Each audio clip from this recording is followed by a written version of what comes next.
Welcome to How You Livin', a transformative podcast featuring best-selling author, inspirational speaker, and minister, Dr. Rick Rigsby. And now, Dr. Rick.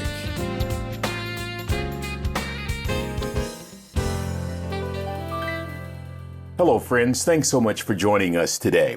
I want to talk to you about easy, specifically mastering the easy.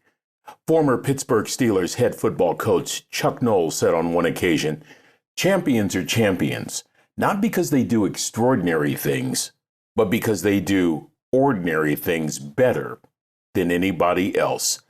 Doing ordinary things better than anybody else. That's the key to extraordinary performance, regardless of the task, regardless of the field of endeavor. Mastering the easy, I believe, is the trademark of greatness.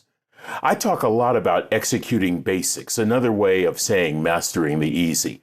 As a child, I was taught to master the easy by my parents. Whether it was peeling a potato or scrubbing a toilet, it had to be done the right way.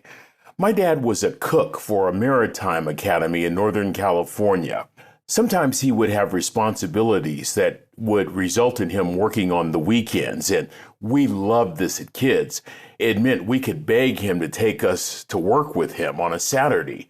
It meant everything from playing ball in an empty gym to watching sailboats maneuver around the bay. But it also meant helping out in the galley, in the mess hall, as they used to call it. In military terms, it meant kitchen patrol, also known as KP. My dad usually gave me one of two jobs, either garbage detail or peeling the potatoes.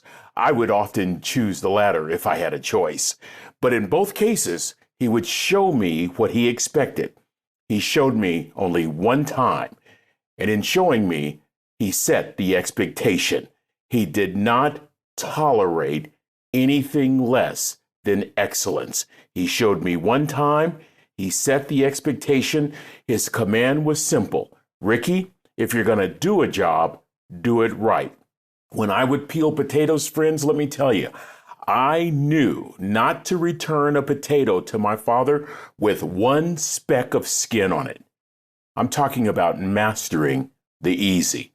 At home, we didn't have housekeepers growing up, unless you counted us kids. We did everything from washing dishes to cleaning the bathrooms.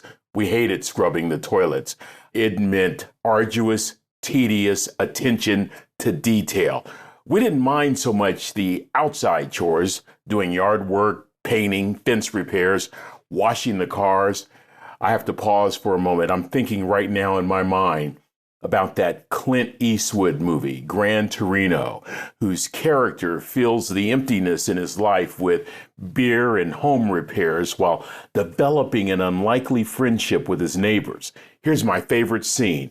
Clint's character, Walt, is sitting on the front porch, admiring the job he did washing and waxing his car. Isn't it interesting that an entire generation of kids have no idea how gratifying it is to admire a car you've just washed by hand?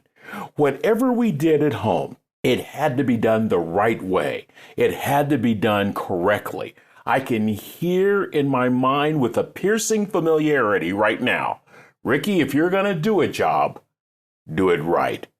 Mastering the easy became part of our core curriculum growing up. I have 4 degrees. My brother is a presidential appointed judge in Washington, D.C. We weren't the smartest ones in our family. It was a country mother from Oklahoma and a 3rd grade dropout daddy from Texas. They both taught us to master the easy.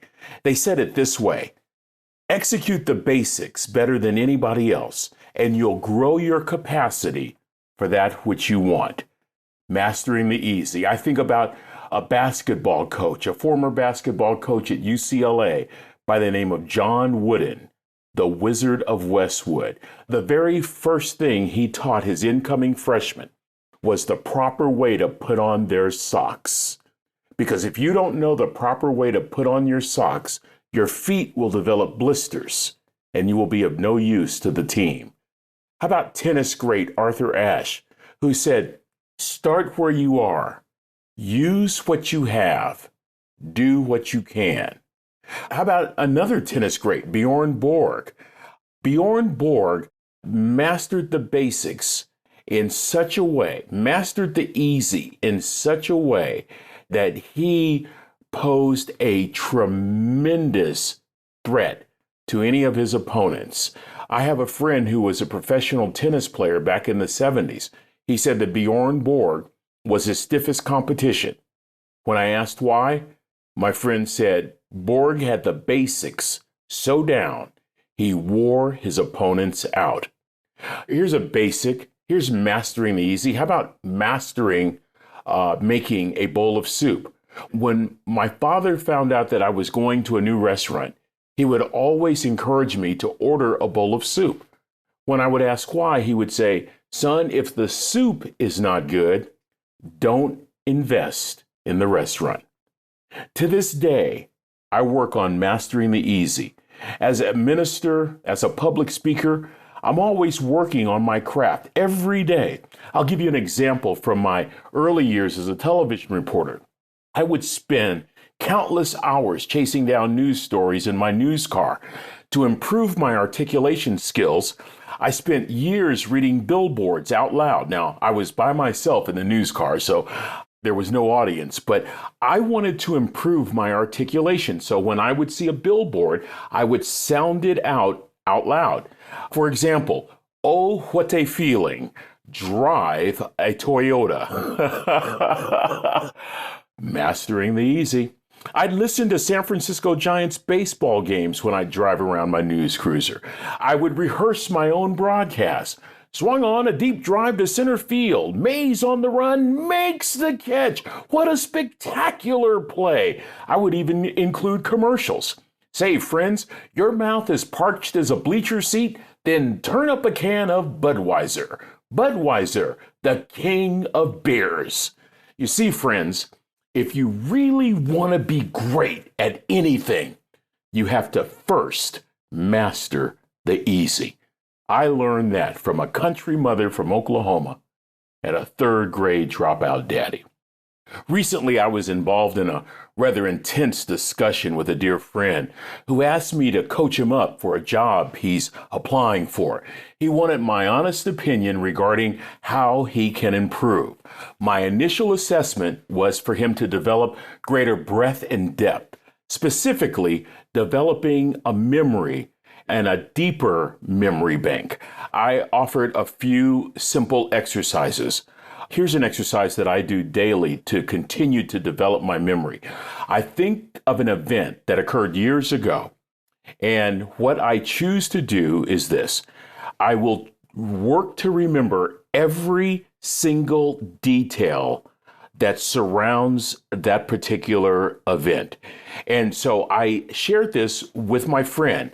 I will refer to my friend in this example as Fred. So I talked to him about a trip we took a few years earlier, and I told him to recite and recall every single event from that trip, every descriptive statement that he could possibly think of. I wanted him to recount every detail from that trip.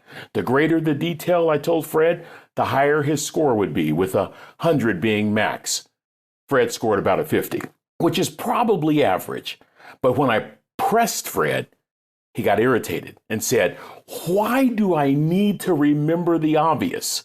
That stuff that you're asking me is easy to remember. Why do I need to remember it? But here was the problem. As easy as it was, Fred was not able to recall those details. This exercise led to a lengthy discussion. I am happy to report Fred finally got it. The difference between ordinary performance and extraordinary performance. Extraordinary people master the easy. Like many high achievers, Amazon founder Jeff Bezos, one of the richest men in the world, rises early. He's mastered the task of rising early without the use of an alarm clock. He doesn't like the word alarm. It signals danger, distressing suspense. That's not how he wants to frame his day. Oprah Winfrey, she also has mastered the task of rising early without an alarm clock, mastering the easy. Another rich person you perhaps have heard of is Warren Buffett. He says he's mastered the simple act of reading every single day. In fact, he says he spends 80% of his day reading. Listen to what Buffett says. That's how knowledge works. It builds up like compound interest. All of you can do it, but I guarantee not many of you will. By the way, a few years ago, accountant Tim Corley surveyed 233 wealthy people with regard to their daily habits. Listen to this. Corley found that 88% of those people devoted at least 30 minutes or more every single day to education or self-improvement through reading. Mastering the easy. Small efforts consistently repeated results in mastery.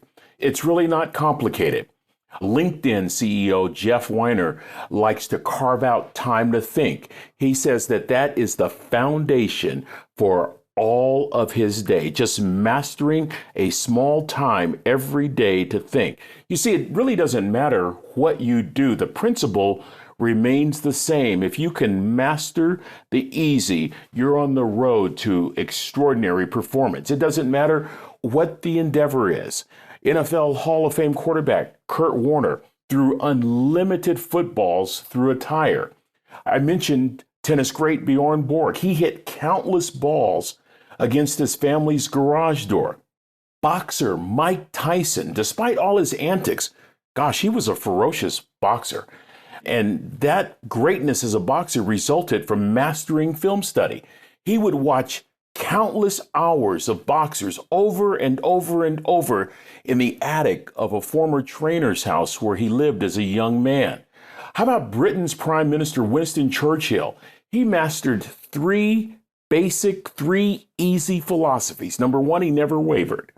Number two, he was true to his principles. Number three, he stood resolved. He stood even if he was the only one standing. By the way, Churchill once said, quote, "History will be kind to me, for I intend to write it," end quote. How about the man who spent 5 years perfecting a simple chicken sandwich? That would be Chick-fil-A founder Truett Cathy. How about Kobe Bryant, who mastered the easy task of asking questions? And it didn't matter where he would ask the questions. He wanted to know how to improve so that he could be the best basketball player he could be. There's one example of Kobe asking Michael Jordan questions as they both stood side by side when somebody else was shooting a free throw. Kobe's bugging Michael. Kobe would also call Michael, as the legend goes, in the evenings, late at night. It would be a certain time in Los Angeles. The game was over. It would be a couple of hours later in Chicago, but the phone would ring. Michael would pick it up, and it would bug Michael. Eventually, a friendship resulted. Isn't that interesting? A deep brotherhood resulted. At Kobe's funeral, Michael, in tears, talked about how much he loved his brother's desire to learn, to grow, to challenge himself to get better and better and better every single day. You can trace all of that back to Kobe Bryant's insatiable desire to master the easy, something as easy as asking a question to gain information. Golfing legend Tiger Woods has become a global icon. During his recent Hall of Fame speech, he discussed how he learned how to play golf by playing with his father, Earl, a former Special Forces Green Beret. He learned early in life cause and effect, that where you strike the ball on the club face determines the ball placement. Tiger and his father would begin a round late in the afternoon after Tiger's dad got off work. The rule was simple. As the sun was going down, they would play until someone lost the ball. Well, Tiger wanted to keep playing, so he did everything he could not to lose a golf ball. This forced him to learn where every one of his shots would go. He learned how to shape shots. He learned where to hit the ball on the club face. Tiger would hit golf balls in the grass, through the trees, in the sand, out of the sand, through hula hoops. He was learning to master the easy. Mr. Woods taught his young son a fundamental lesson that Tiger has relied on throughout his illustrious career. Mr. Woods would say, "Son, train hard, fight easy. Train hard, fight easy." Tiger applied this philosophy to his golf life. He made practices grueling, so grueling, he hit thousands of balls until his hands bled. He hit every shot imaginable over and over and over again. Tiger said, quote, "I made practicing so difficult. It hurt so much because I wanted to make sure I was ready come game time," end quote. Train hard, fight easy. That's the foundation for mastering the basics, mastering the easy. Tiger's dad would say to him, "Son, nothing is given to you. If you don't earn it, you don't deserve it." I've been taking golfing lessons lately. I'm reminded that golf is a game of small adjustments, a game of proper alignment. I've had a hook. I'm a left-hander, and I've had a hook ever since I began playing golf back in the 1980s. I've been told, well, that comes from all your years of playing baseball and softball, and just going to have to live with it. I've tried everything to mitigate this hook, but it wasn't until this old guy, this old teaching pro who'd been teaching forever, watched just a couple of my swings and said these words to me, "Rick, you wiggle and waggle." I said, "What?" He said, your grip. You wiggle and waggle your grip. Once you start off, it's fine. It's just fine. But as you swing, your brain pushes you to that bad habit of wiggling and waggling your grip. The result, the club head changes slightly as I swing. I'm now striking the ball with more of a closed face, literally encouraging the ball to hook. This is what the pro said. I'm going to give you one simple exercise. And when you master this easy step, you will hit the ball straight. Friends, it worked. I can't believe it. All the club pro told me to do was before I address the ball, hold the club out. That's right. Stick it out right toward my instructor and make sure that my club face is exact. And then don't change my grip. Don't move my hands. I then present the club face behind the ball. I don't change my grip. I take my time. I do all my other mechanics. I swing, and believe it or not, I hit the ball consistently straight. Now comes the hard work of mastering this easy technique. He also told me this. The club pro told me that golfing great Jack Nicklaus once said that 90% of the time, your club shot is determined before you even swing the club. Your golf shot is determined before you even swing the club. Oh, friends, this speaks to making sure that in our lives, regardless of the endeavor, that we begin every endeavor by making a fundamental commitment to master the easy, whether peeling potatoes or playing the piano or throwing the football or changing the grip of your golf swing. The key to extraordinary performance is discovered as we master the easy. Well, that's going to do it for this episode. Until we meet again, this is Dr. Rick, asking the most important question I can ask. How you living? Are you ready to make an impact in your world right now? Do you want to stop existing and start living your best life right now? Dr. Rick wants to give you the first chapter of his best-selling book, Lessons from a Third Grade Dropout, absolutely free. Just go to www.rickrigsby.com/free gift to get the print or audiobook right now. This is thepodcastfactory.com.